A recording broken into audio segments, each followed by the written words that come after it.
All right, guys, that's our little tiny mill. We've been using that all year. And oh yeah, there's a storm coming there, starting to rain. There's Osman and his dad, Bahidio. But right as soon as I got here, the day after I got here, the inspector showed up. It's a new inspector, and she said that the rules are different, so we've been approved to use our mill in a certain way. And she said, no, you're going to have another lagoon built. And so it was rainy season, so it took us a month to get somebody in here, and then we wouldn't wait in 2 weeks for her to show up and inspect it. So that whole time we weren't able to process coffee on the mill. So we've been sort of bootlegging it on that little one and sending the water another way so she can't see it in case she came back. So today we're going to try to run the big mill, which we built this 2 years ago. My son Jonathan did the majority of it. So we've cranked it up, tested it out, everything's to be going. The guys are, Eli's making a case of Lipton cup of soup. So the guys have been working all day picking coffee. One of them's been with me running around town and doing stuff like that. And so we've got 5,600 pounds of coffee we're gonna start processing. We're gonna try to get it done. Looks like the storm is moving that way, so we're hoping it misses us. But either way, you tend to stay dry in the building. So this is our mill. And this is what's called a depulper. If we're washing coffee, I take this chute off. I put a chute on that drops it into here, and then there's a series of chutes downstairs that will send it to one of 3 different tanks.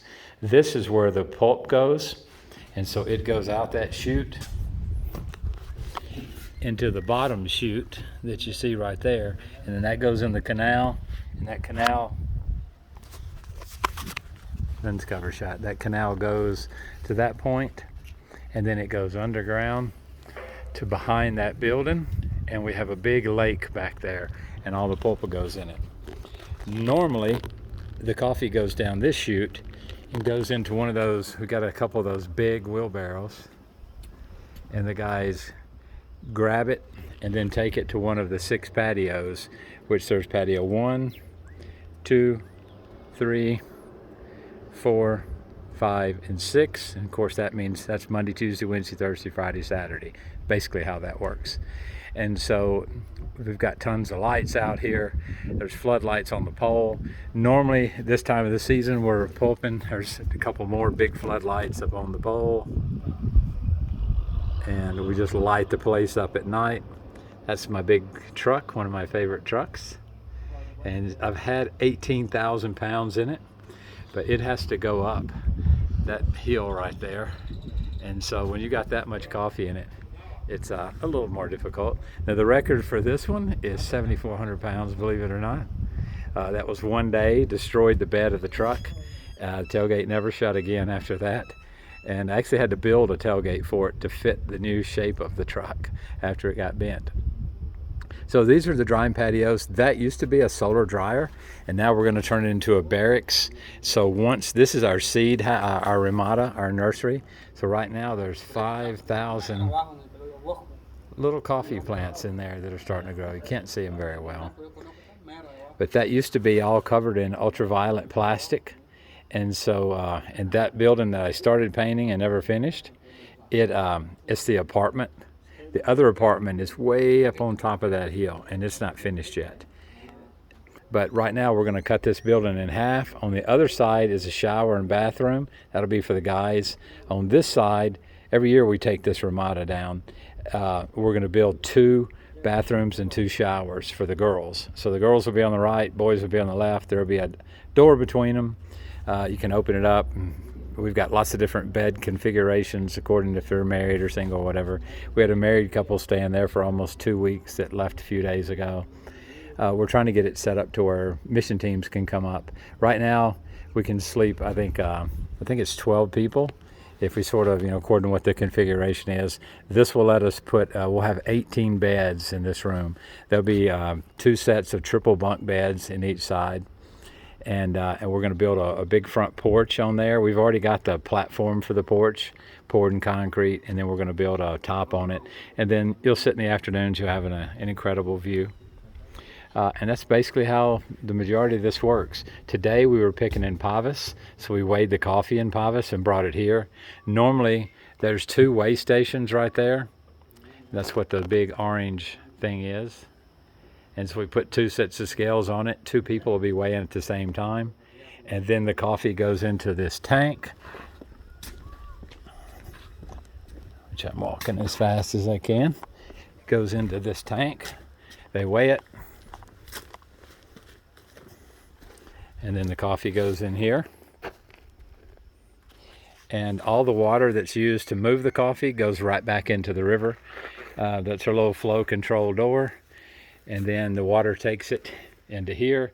And then there's a, right now we're having to use electricity for this short one.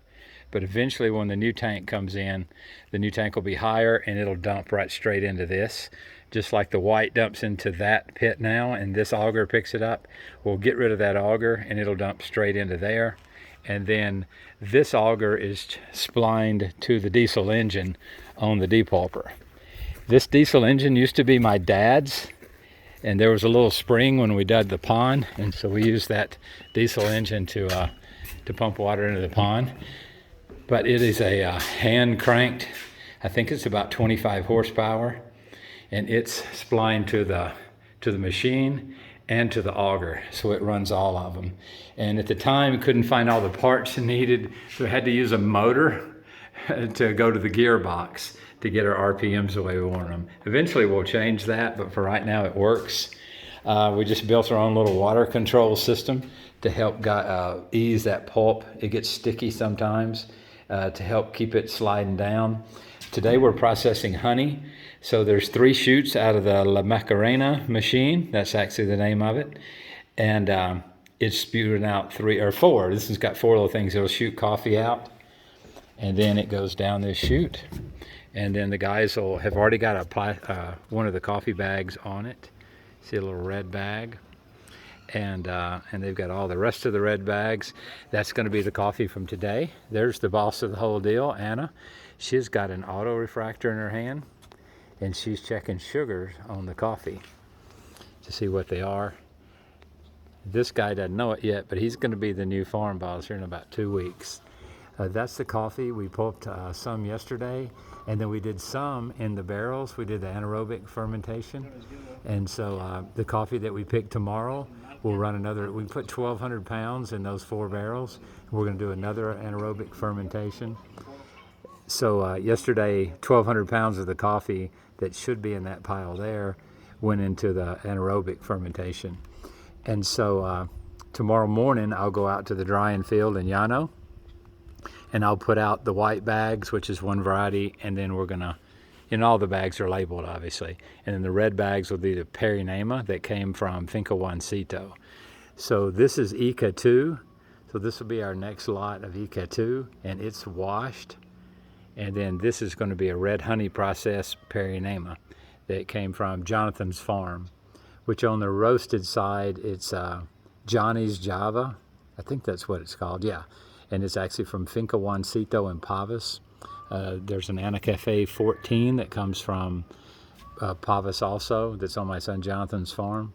Everything else that you buy from us comes from this farm, which these are the actual big coffee plants right here that you can see. That's where the coffee actually comes from. This lot was picked not long ago, so there's not a lot left on it. Hoping there's nothing left on it. But we'll be here through the first week or so of April, picking coffee and drying it. And then after that, we're gonna get back to the States. I think Julia's hadn't decided exactly what date she's leaving, but she'll be there around the 10th or 15th of March. And then Eli and I'll be there by the 10th of April, we're hoping. All right, guys, like us, share us, friend us, all that good stuff. And as soon as we can, we're going to do a podcast. But thanks for watching. Thanks for listening. We'll see you soon. LegacyFarmsCoffee.com.